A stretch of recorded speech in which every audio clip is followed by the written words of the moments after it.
The title of this video is I am a survivor of music education.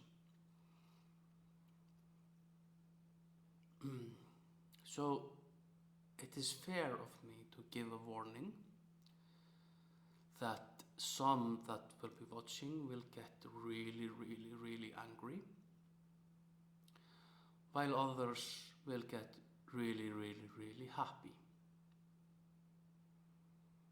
So before I show you how separated you are, let's unify us with some Bach.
What I will do now is attempt to put into words what cannot be put into words.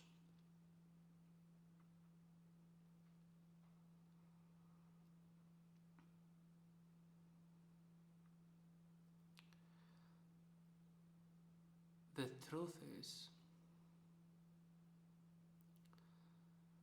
that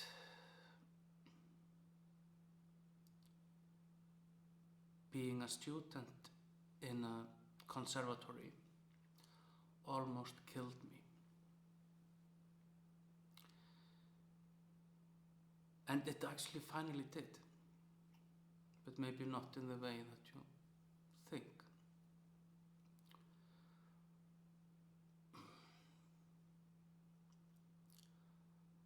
from the very moment I stepped into a conservatory, I was rejected.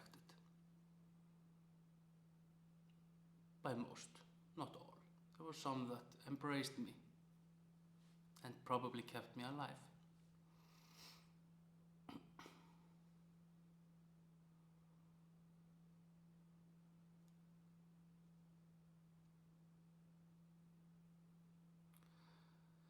And what I actually have realized, and this might be painful, and it should be painful. You should feel pain. But you're free not to feel pain, of course.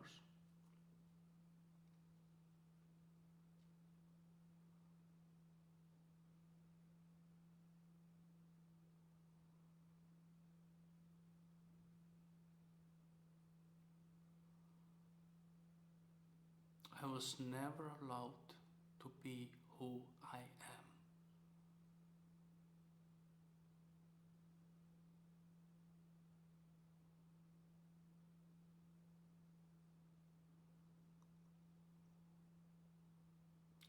I was not allowed to play the brand of instrument that I had.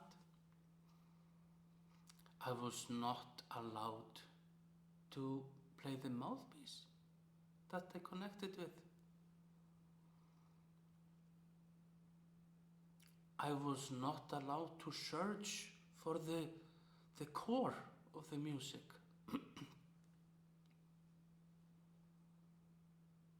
I was not allowed to be who I am.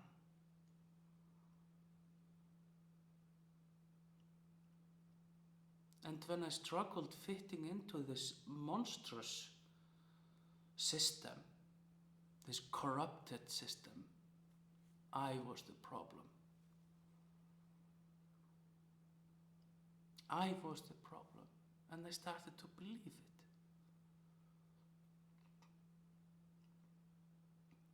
I started to believe that I was out of tune. Me.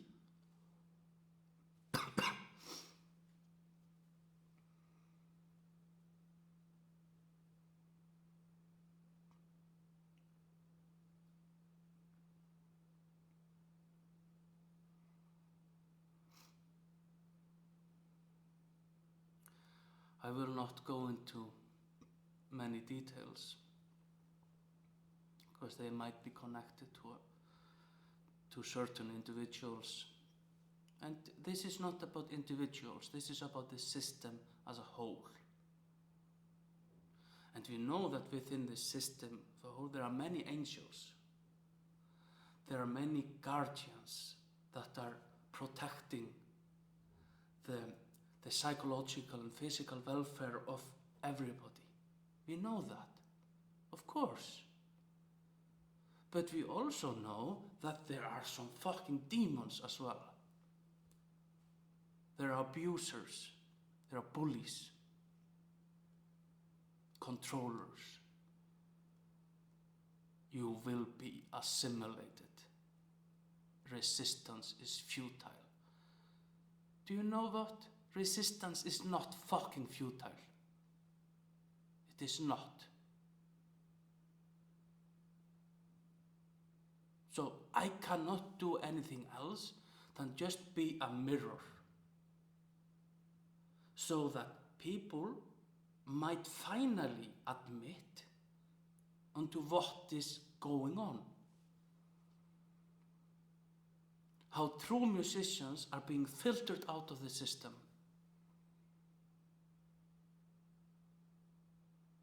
And we are left with celebrating people that only connect to the material manifestation of what they call music.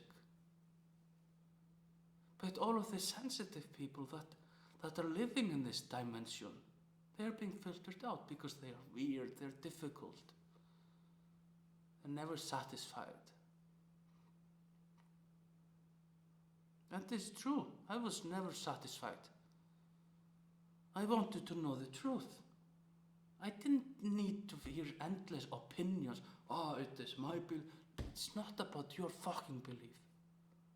Really not. It is about connecting to what is. Using your means, and don't let your fucking ego destroy it. I'm a principal in an important orchestra. Yes, you are, and you're also an idiot. You're allowed to be both, and I love you.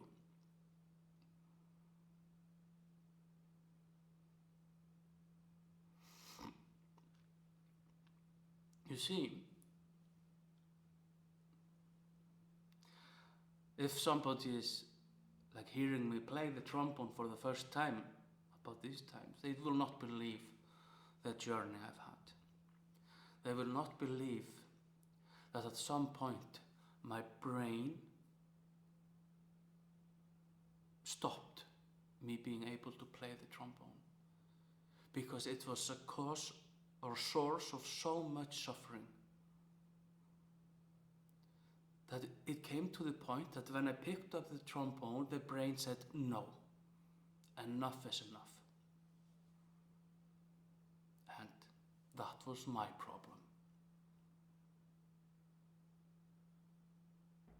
So I was being blamed for being a victim of abuse.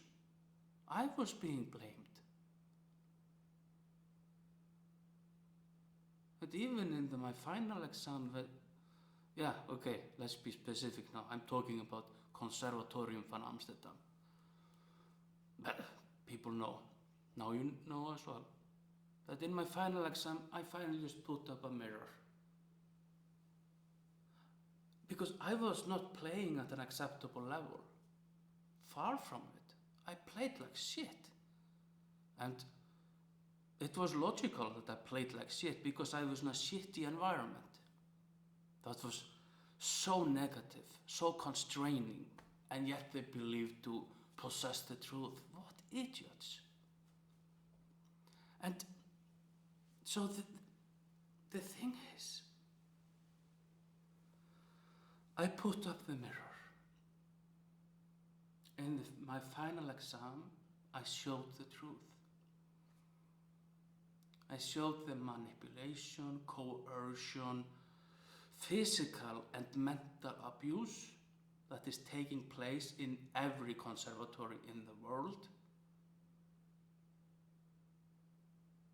So, I dared them to fail me. Of course they could not.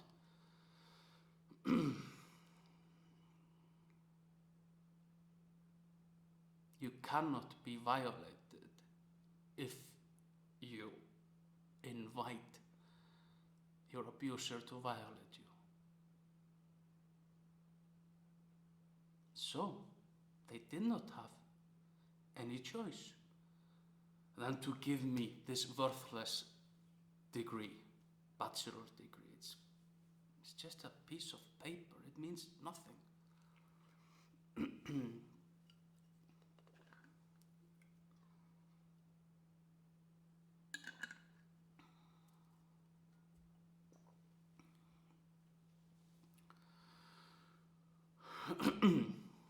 So, at this point, I think it's very important is that even though I'm speaking about my journey, it is not my journey, it is a universal journey. I'm just a case study, because I know my experiences more than I know other experiences. But I know that there are a lot of people that connect to what I'm saying. And also a lot of people that might not be feeling so good right now. And you know who you are. And if you don't, well, wake the fuck up. So,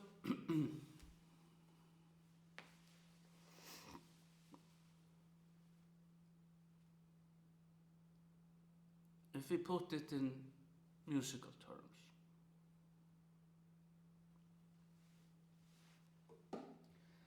we start with one note.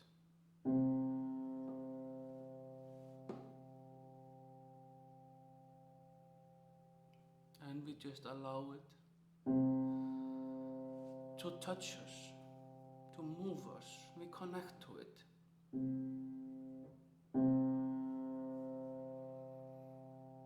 And then, after a while, we maybe connect to the first overtone.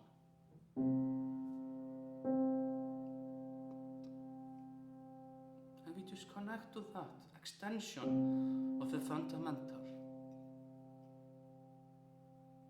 And then, like magic, it appears to us the fifth.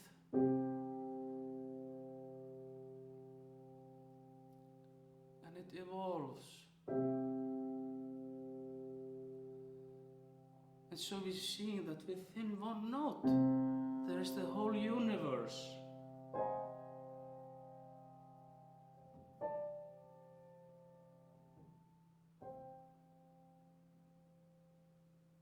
But how can you make music or create the necessary conditions for music to take place if you do not honor every single individual note as it is? I'll give you an example. So, I'm a C. I'm happy. And then the environment comes in. And not only that, I'm not allowed to exist as a kind of a dissonance. They said, no, you have to adapt. Now we are happy. But I'm not. I'm a C.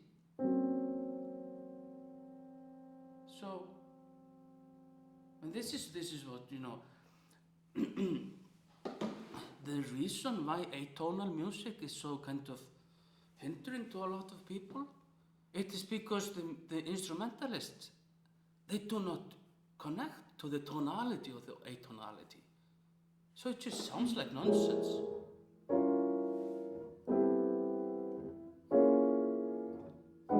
And then there are some that, this is heaven. Yeah, they are lying. It's just an ego trip. So you have to connect to what is there in front of you. So you see a student, and you start to realize the student is a D. So first, you enrich this D by connecting to the overtones.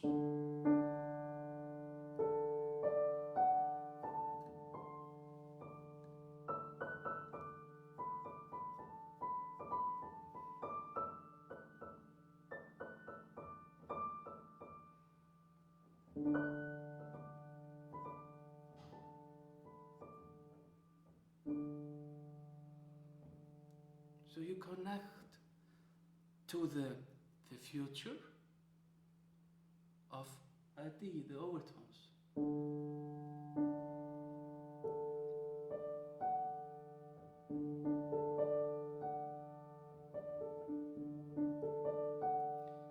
And you do it in different ways. You maybe sing it.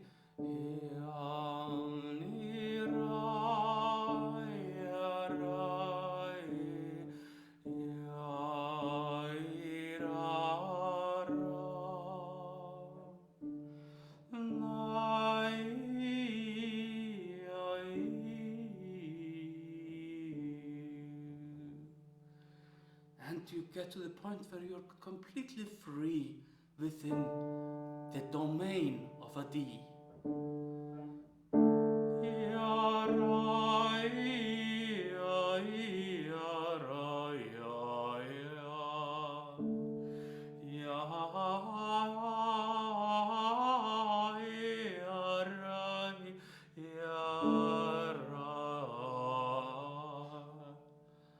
And you start to experience the richness of just a single fucking D.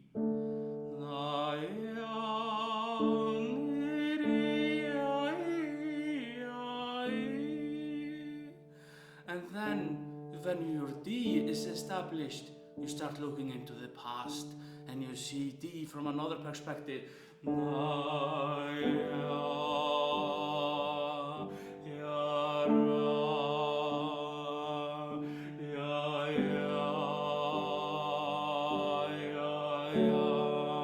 And you continue.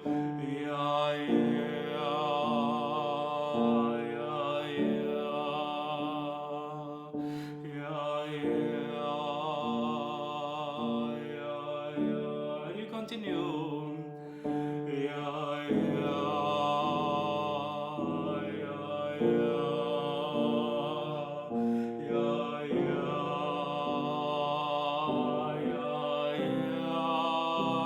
So you see, you cannot adapt to the surroundings until you establish your own fucking self first. And for that you need help. You need help. You don't know. You've forgotten who you are. The moment you are born, you forget who you are. So you need help. You need other souls to help you remember who you are. What is your tuning? How are you tuned? How is your individual tuning? And only from that comfort zone, that sense of home, that sense of core belief and being, then you can move from here to there, and back again, or from here and there, because you have the sense of orientation, that you know where home is. I did not have any home.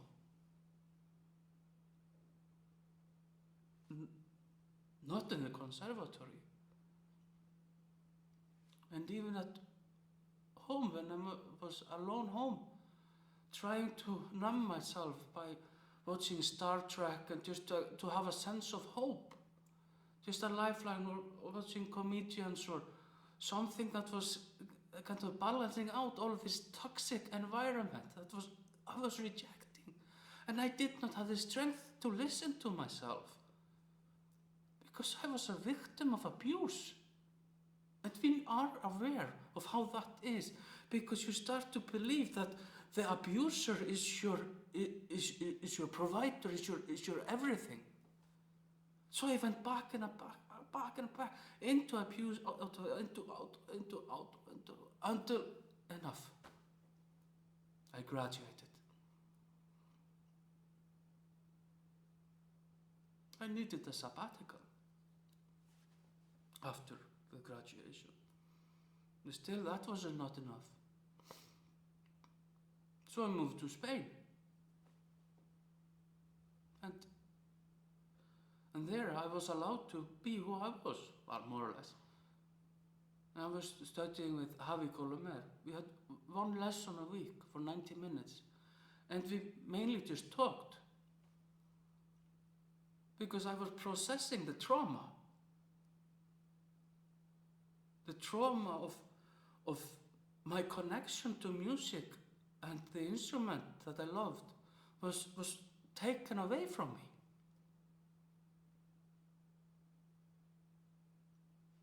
And even my teachers telling me, you will never be anything. You will never get a job. Maybe some contemporary music. You will never play in an orchestra. You will never be a soloist. You are worthless. And I started to believe that. But I soldiered on, because there was something in me that was, let's say, there was something in the universe that was helping me. So I went into this isolation in Spain, in a small town of Cocentaina. It's just a completely different, and I was happy. I had space to be who I was. And I felt, because I both had the physical space of being in my own apartment, not living with anybody else. And then I was also accepted into a society of British expats, people that became very important to me.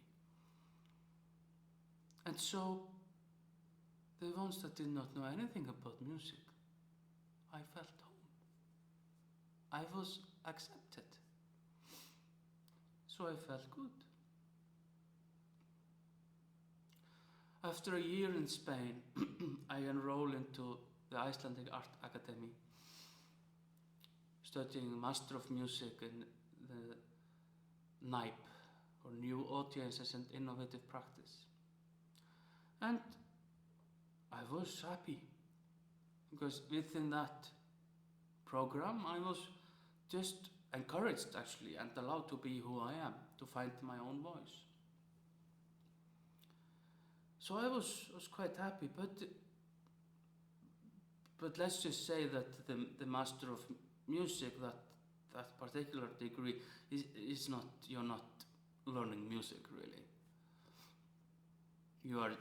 You're playing music, you are maybe seeing how musicians can have different roles in society. They don't necessarily need to be an orchestra or chamber musicians.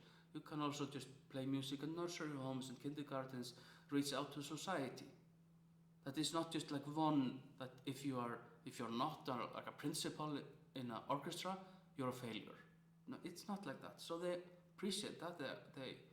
They see that they need to kind of find space to meet the needs of different individuals.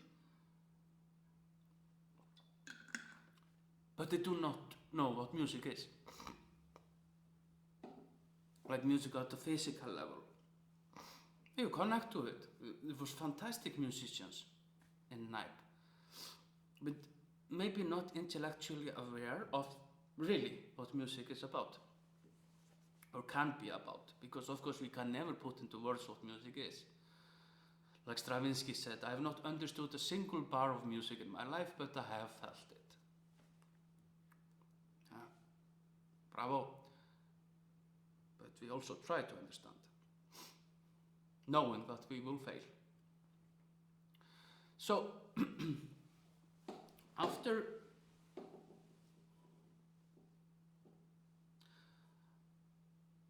my studies in Iceland, 2 years, and I did not need to start a rebellion to be allowed to get the diploma. So now I was kind of good. I was approved. Not really. I'm not really sure they grasped what I was talking about, because it felt alien to them, because they did not connect to what I had been through. So when I was speaking about conservatories almost being like the source of evil, they just rejected, because at that time I was stuck in the kind of duality. You're either good or bad. So I was not free to appreciate that people can both be good and bad at the same time. They can be saviors for one and destroyers for others. And that is how life is. And even in this short video message, I will be both. I will both be your creator and your destroyer. And both is positive, if you allow it to, and negative, if you allow it to. It's your fucking problem. With love. So, after, let's say, so if I track back a bit, when I was in my isolation in Spain, like in an ashram in India, I was just being with myself. Then I connected to two people, two men, that had kind of a connection to music that I identified with. But they were just further ahead on their journey. And those two individuals are Norman Bolster, American trombone player, and Konrad von Abel, a German conductor. Norman Bolster has like 100 videos on YouTube where he is just talking about his connection to music and the trombone, his basic philosophy, and just how he sees the world. And bit by bit I started to kind of identify and I started to see the world through his eyes. And Eureka, at one point, after watching 50 videos or so, I picked up the trombone and I could play a free note for the first time in years. But I also connected to Konrad von Abel. And Konrad von Abel, what he is doing, he is the former assistant of Sergio Celibidache. And Sergio Celibidache brought forth this music phenomenology of seeing a tone for what it is and not even attempting to explain it, just seeing it, this is a sound, and this sound we give the name C for some reasons, or Do, so maybe Do, Re, Mi, Re, Do, La, Do, or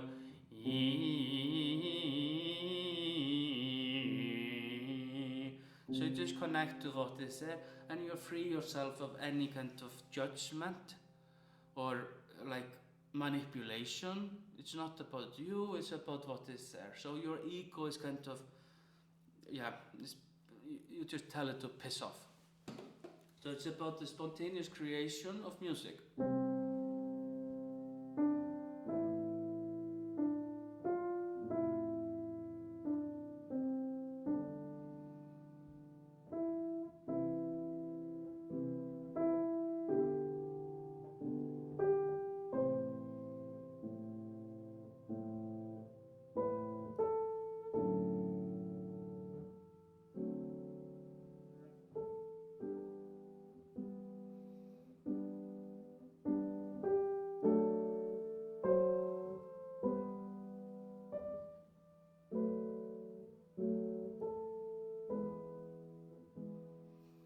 So you just create, you're the creator. So you just connect to this, and this is not about tradition, it should be like this, no, fuck no. If you believe that, wake the fuck up.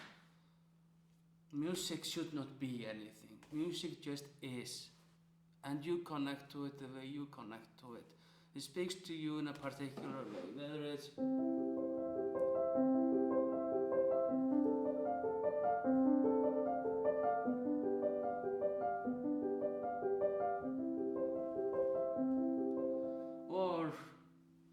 in a different day, different mood, maybe you got terrible news that somebody passed away and you reach out for comfort and you play like this.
It was impossible for me to leave you hanging at this semi-cadence, where Bach is kind of tonicization, the dominant, if we speak about it.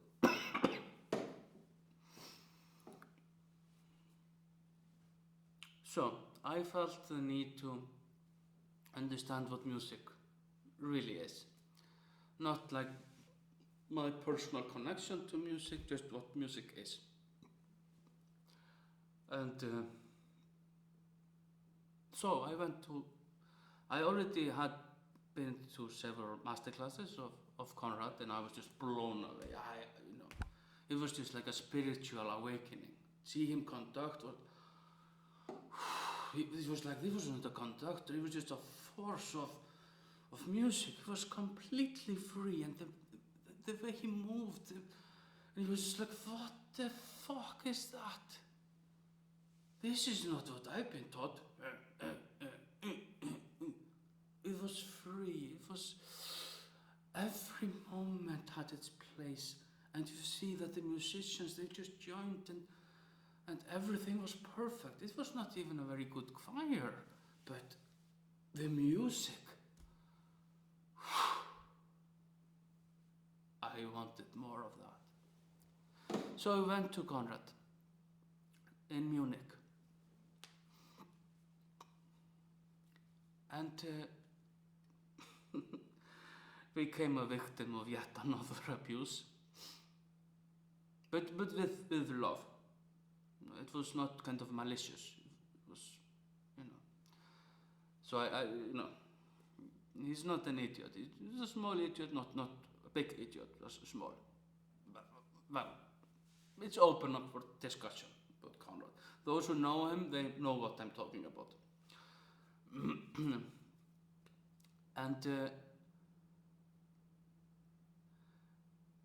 And there, actually, I kind of, in that environment, and it was really, in that 1 year or so in Munich, I learned more about music than the previous 30 years of my life.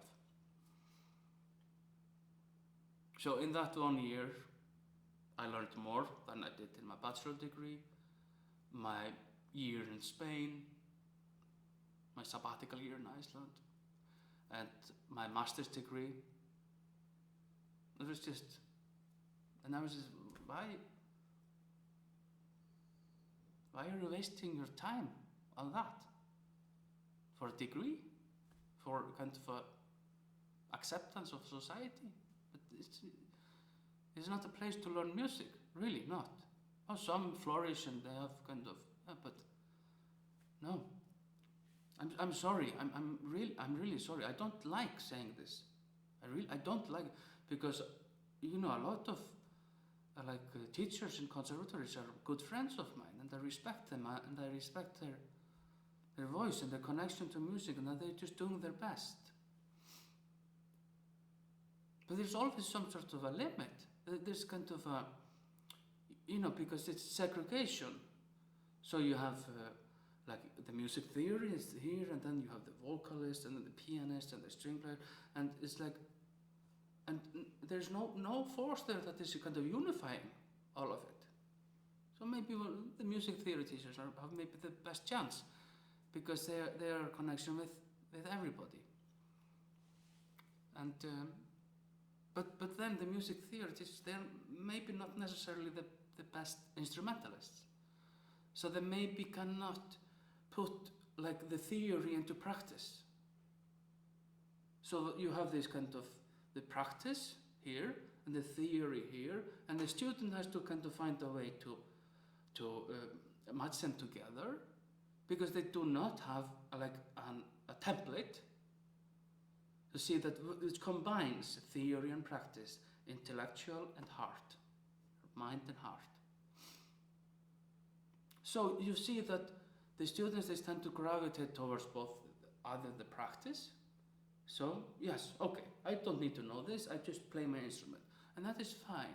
And then you have others that are like, okay, I don't really have what it takes to be an instrumentalist, so I will go into theory.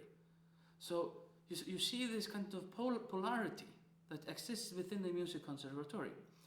And instead of just kind of seeing that this is just two sides on the same coin, embrace it and become whole. But it is not happening. And why is it not happening? Because we do not have enough time for it.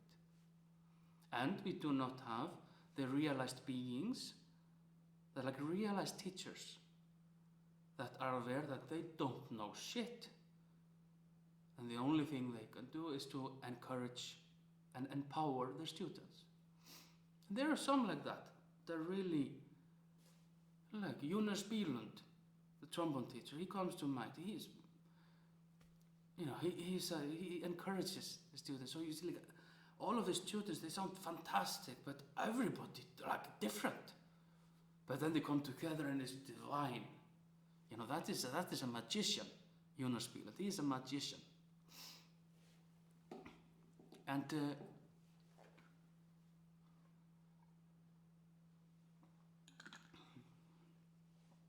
so you see what I've maybe done here. I started this journey on kind of a sort of a desperation, and it will be painful. Yeah, it must have been pretty painful.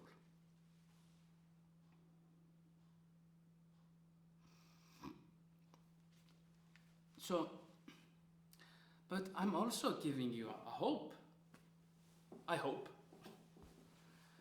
that you can see that you can transcend this limitation of practice and what is this nonsense that people go into studying music education and not music. Do you understand the kind of how stupid it sounds? That at some point an individual decides, okay, I'm not going to be a musician, I'm going to teach people music. Do you understand how crazy that sounds?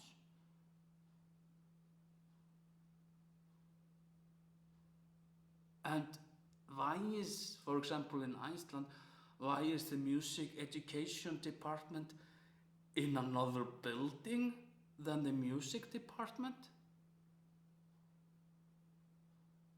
This is not adding up.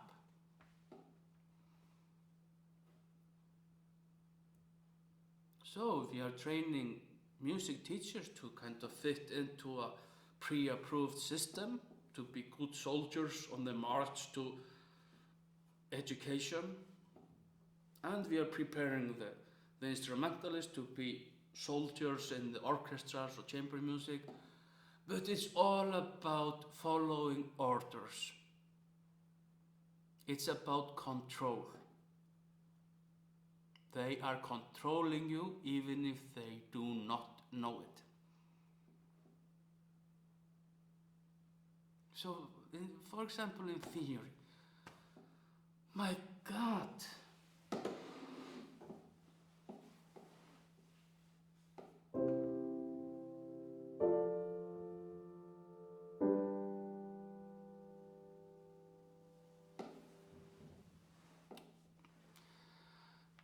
have you ever had a theory teacher that gets so excited about telling you that this is a semicadence? Like knowing it is a semicadence tells you anything about it? And that knowing it is a semicadence might actually put a barrier between yourself and the music? Because the theory teacher is trying to put into words what cannot be put into words. And why am I sounding American right now? I don't know. I must be channeling some student.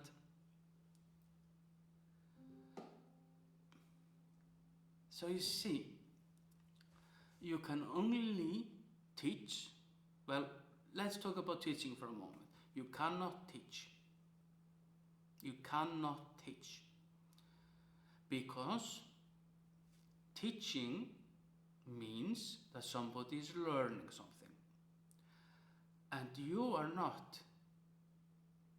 As soon as you let go of the words, this is a semicadence, you have no control over it, whether the student learns it or not.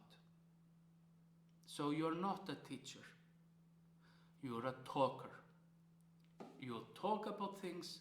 If people learn something, that is because they were ready to learn it. If they did not learn it, they were not ready to learn it, we move on. Don't make it your kind of a personal burden to bear that people learn. No, they will learn when they are ready to learn. And go away from this time frame. You must finish a bachelor degree in 4 years. Fuck no. Do it in 8, do it in 12, do it in 13 years. Whatever.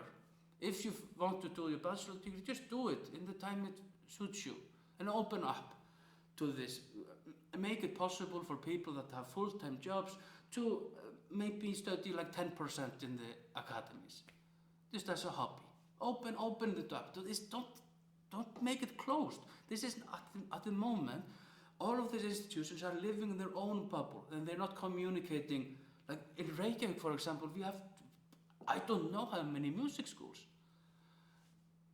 And at some level they are cooperating and stuff like that, but they're not really speaking together. And these are my students. These are not your students. They are individual souls and persons, and you have to honor them, that they have free will, and know that they can be studying with you, but they can also study with the whole world.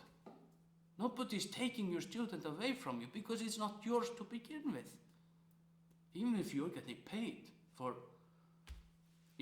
either saving or condemning the student. Yeah.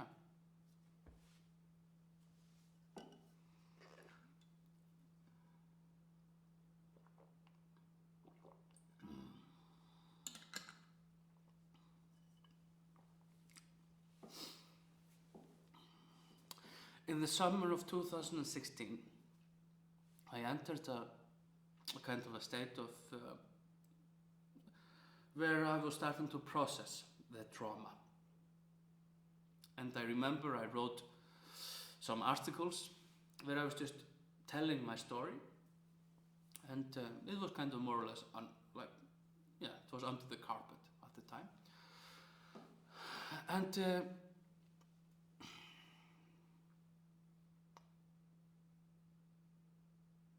And then something happened to me. I was preparing a concert in Norway, and I was playing Icelandic pieces for trombone, and there was an organ there as well, and a choir. And I was in this kind of state of processing my own trauma, and I was not ready for what came about, because I stepped into another trauma that was not my own, but a trauma nonetheless. And because I am who I am, that I take in pain and I give out love, I kind of took their trauma on my shoulders and put it into me. And momentarily, at least, I released, I didn't do anything, but their suffering was momentarily released, or at least transformed into something else. So at least they felt they had a shared experience. So, and that is something that if you have and this is the point, why are we encouraging people to speak up about what they experience? It's so that somebody else might listen and be pulled in, and they feel that, this is shared, it's not just me, it is shared. There are more of us. But the result of that was that, because I said some things that could be interpreted as crazy or wise, and I actually, I heard both versions, where I didn't say anything, not me personally, it was just spoken through me. I was channeling something. And what was being said was either embraced as the truth or kind of, no, this is a lie, but it was the truth. Just the truth that some were not ready to hear. And so that was my mistake, that I could not stop this force telling the truth. So I overstepped the boundaries of the individual souls that were not ready to hear the truth. So that is my mistake. And I paid the price for it. I was committed against my will into a psychiatrist, a mental hospital. I was locked away for 10 days. And I was told that I had a disease called bipolar 1, and I needed to be on medication for the rest of my life. So I started to take lithium, and bit by bit I lost everything. My body was rejecting the lithium, but the doctors, they didn't want to perceive or see that my state of being was worse after I started taking lithium. Because they were clinging to the idea that lithium is a good drug. And so that is more important, that lithium is a good drug, than your reaction to it. So once more, it was the same. I was being rejected. I was weird. There was something wrong with me. And that the lithium was not helping me was just a proof that there was something wrong with me. So I went on to this journey.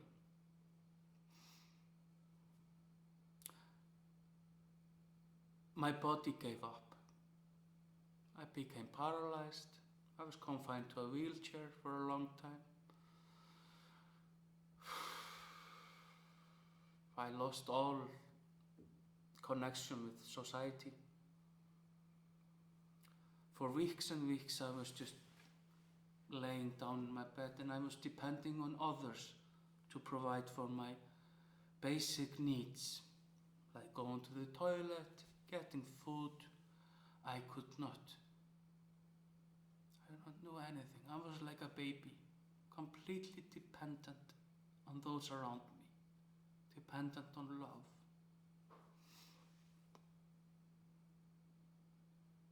And that people would adjust to me. And they did. Well, some did. So my parents, they became my primary caregivers. First, of course, my girlfriend. But then, in the end, she could not continue being my primary caregiver, because we also had a little girl that I can't remember the birth of. Because when she was getting born, I was in the middle of treatment of electric convulsion therapy, where my brain was being shocked with electricity 12 times in 4 weeks. So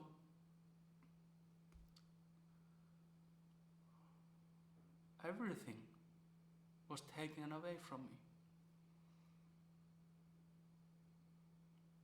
A profession, that was very important to me. My health, which is also pretty important. Some sort of respect in society. I lost a partner, and I lost a child. So, being who I am, I reached out. I saw that the doctors they didn't want to help me. They didn't want to help me unconditionally. They only helped me with condition. So, I help you like this. You can see the separation. So, I can only help you like this. I will not adjust to your needs. I will help you like this. So I reached out to people. I started doing yoga and qigong, energy healing. I reached out to other musicians. Those were kind of connected to my core note, the C. And that they were just overtones of it.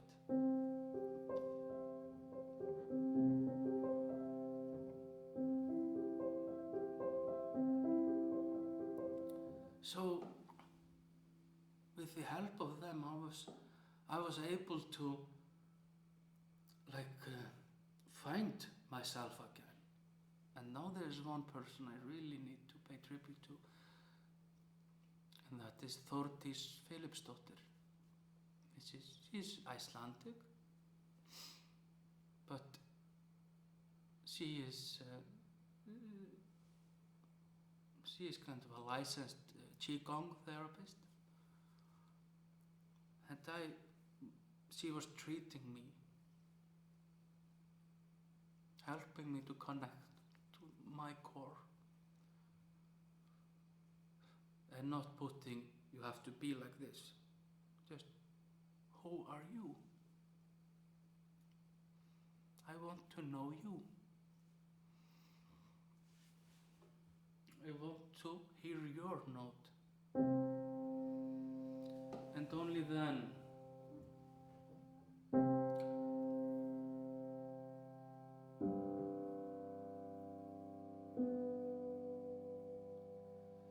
only when you know your note, you can adapt to others. And it will be piece of cake because you know who you are. So, a message to the world: stop teaching. Stop it. It is not your place to teach. Simply share your passion within a certain time frame if you must, but there is not a limit. You have to get to here. What about those that are going through the roof? They don't fit in either. So the system is like lithium. Lithium is a mood stabilizer. So what it does, it is kind of makes the brain incapable of certain frequencies, of higher frequencies. Frequencies that are associated with enlightenment, for example, or deep states of meditation. No wonder my meditation was not working. The lithium was fucking it up. It was preventing me, as the music education system is doing, for being who I am. But I'm a survivor.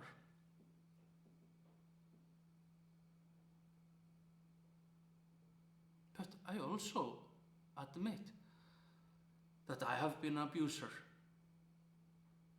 because I didn't connect for who I was. Because I didn't know who I was, and I didn't honor who I was, so I was not able to adapt to the needs of others. So some loved me and others hated me, because I was kind of stuck, I was not flexible.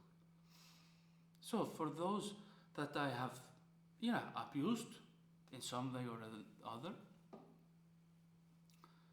I'm sorry. From the bottom of my heart, I was trying to do good, and that was my failure. In my pursuit of trying to do good, I was not free. Don't do good. Don't be a good teacher. Don't be a good instrumentalist. Just be. And remember, after this 1 hour of talking, there is nothing to say. Just play.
love you.